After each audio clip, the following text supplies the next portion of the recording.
The Rose and Camellia Collection is a slaptastic time, and its core gameplay brought me back to an era of gaming I honestly don't miss, but still had fun with here. Now let me explain what I mean by that. This game has two different control methods: motion controls using a single Joy-Con, or touch controls, which I didn't use at all. Other than fitness type games like Ring Fit Adventure or Just Dance, motion controls are not my preferred way to play. But if you enjoy them, then you'll end up liking this collection more than I did and absolutely should play it. The motion controls felt very Wii era, where the majority of the gameplay is handled by waggling the controller to either slap or dodge. There's a bit more complexity to the maneuvers you can pull off, but it felt very Wii era in terms of player interaction. Why am I talking about this first?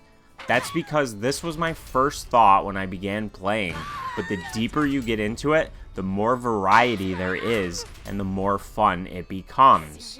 Throughout this collection, you'll be treated to a cohesive story spanning 4 different scenarios, and there's also a bonus 5th episode which you can unlock at any time through the in-game menus.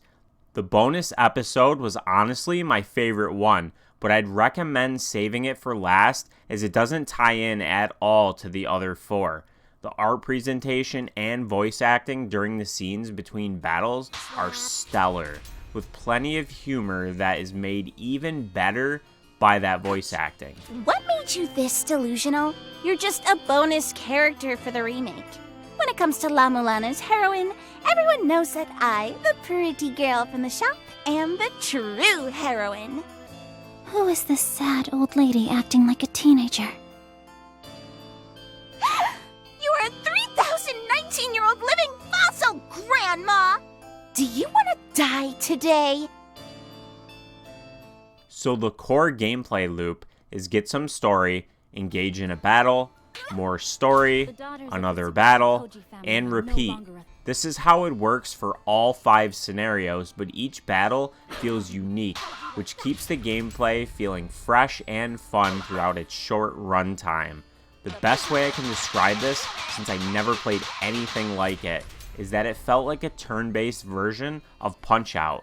You'll take turns attacking with your opponent, with each of you being able to dodge or counterattack the opposition.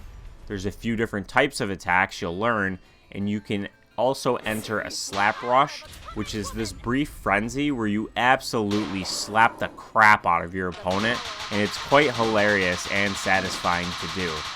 If any time you want to brush up on your skills, you can enter practice mode to get better acclimated with these, but that's mostly the gist of it. Your opponents, on the other hand, will vary greatly, and it's up to you to learn how to dodge their attacks, what their tells are, and the timing behind those attacks. This is the part of it that felt very Punch-Out!-esque, since reading your opponent and being able to dodge and counter will be crucial to being victorious. If you do end up losing a battle, it's not that big of a deal, as you can just continue at your current fight, starting at the beginning until you eventually come out as the victor. If for some reason you struggle with the gameplay, there is an option to turn on equal health mode, which will help even the odds, since some opponents have a significantly higher amount of health than you do. I never needed this. I did lose a few fights, but that should be expected as you learn your new foe's attack patterns.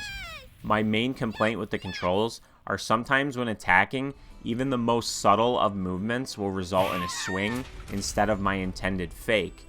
It's bound to happen in games that rely solely on motion, and while it wasn't frustrating, it was still a minor annoyance when my intended action wasn't translating accurately on screen.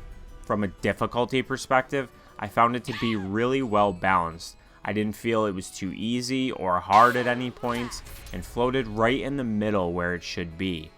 Other than the practice mode and scenario mode, the only other thing that will keep you coming back for more is if you have somebody to play against in the local versus mode. Clearing the battles in scenario mode will unlock new characters to use in the versus mode, and there's quite a few to choose from. If you don't have anybody to play this with, I don't know that this will be a game you come back to, since the versus mode seems like the main reason to come back for more. Overall, the Rose and Camellia Collection is a package that I did enjoy my time with. Initially, I didn't feel like I was going to enjoy it, but the execution of the gameplay mechanics and hilarious but charming dialogue scenes are sure to sink their claws into you soon enough and keep you interested throughout its few hours of runtime. Pick this one up if you enjoy a fun but goofy premise and don't mind having to play a game with either motion or touch controls. A special thank you to Way Forward for providing a review copy. I appreciate you watching this review and hope you found it helpful. If you enjoyed it, please like the video, comment below if you have any questions, and subscribe if you haven't done so already. And if you're interested in seeing a bit more of this in action, I'll have some more gameplay with no commentary rolling till the end of this video. But until next time, have a good one. Get out of here! As long as I'm in the Tsubaki Koji family!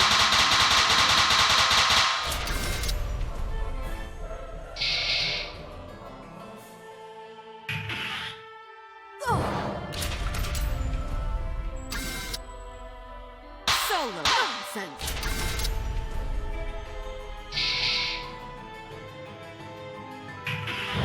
Get out of here!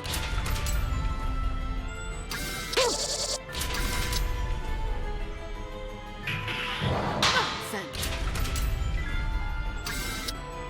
Solo, get out of here! As long as I'm in the Tsubaki Koji family! I won't let anybody step over the threshold. Get out, you lower-class woman!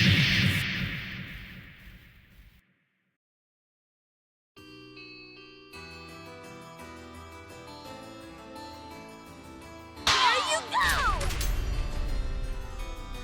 Oh, no! Take this! What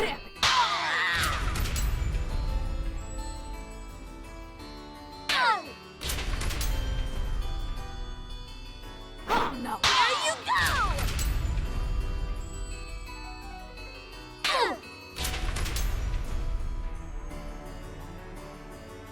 What?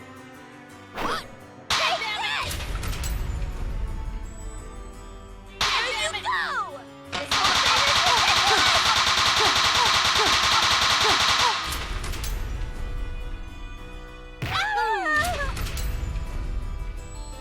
Huh?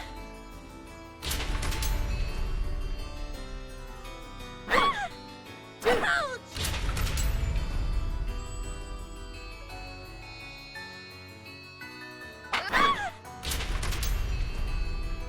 What?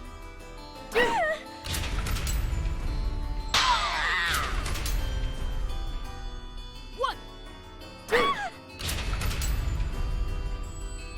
Oh, no! Yes! Yes, yes! We're a group of super cute fairies. Those pretty fairies that help adventurers by following them so we can assist them. Pink fairy. Blue fairy. Green fairy. Yellow fairy. Bugs. Disgusting. What did you just say? Let's get her and avenge our queen! Bzz, bzz. Bugs.